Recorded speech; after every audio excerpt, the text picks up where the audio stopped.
members of Congress of Ghana, I have the pleasure to welcome you and your guests to this temple today. Take me to the fifth anniversary of your installation to honor you with this meeting. The array of brethren and ladies here is indicative of the honor and esteem which we hold you. We trust this should make a lasting impression not only on your own mind, but on the mind of every person here. That in future, when they see you, they know that here is a man who helped Freemasons. Thank you. Brethren, we will now sing praise to the holiest in the heights.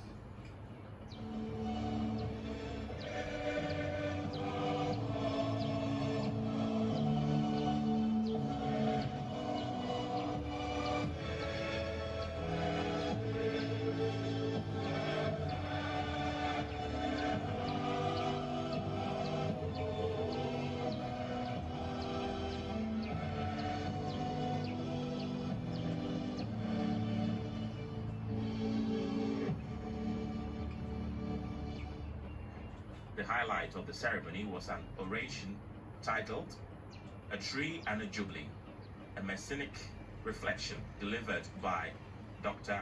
N.A.B. Andrews.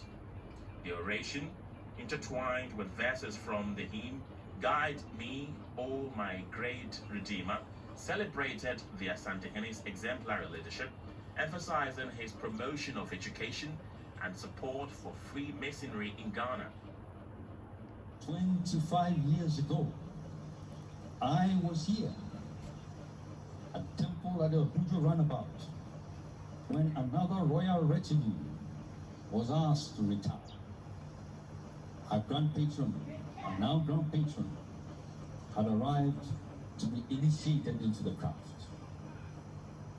The mood was tense, the air electric and fraught with expectation and high drama.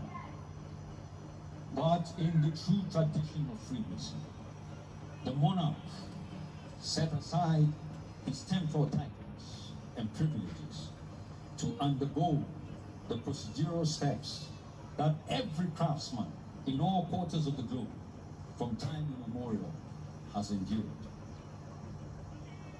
What followed was a moving rendition and execution of an ancient ritual to cement the awesome beauty and dignity of our gentle craft.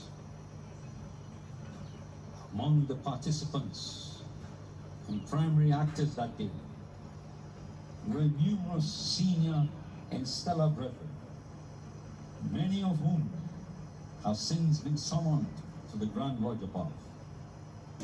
But there is no doubt that they have formed a cloud of witnesses who have assisted our grand patron on his Masonic journey.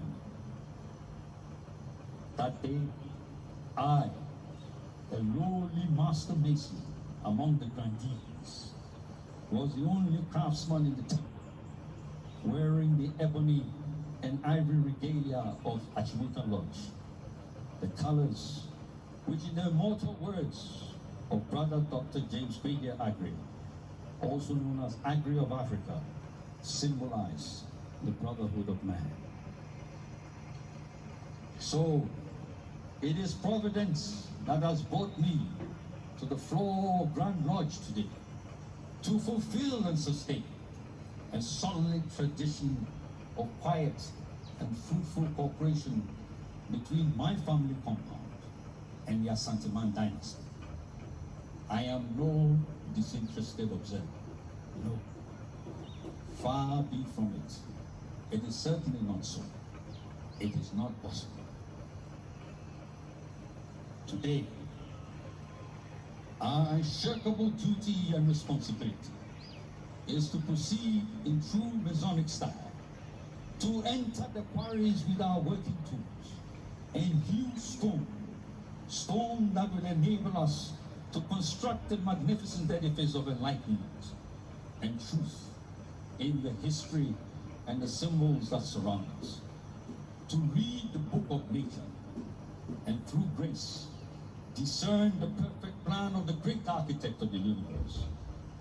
We pray that our darkness will be turned into light.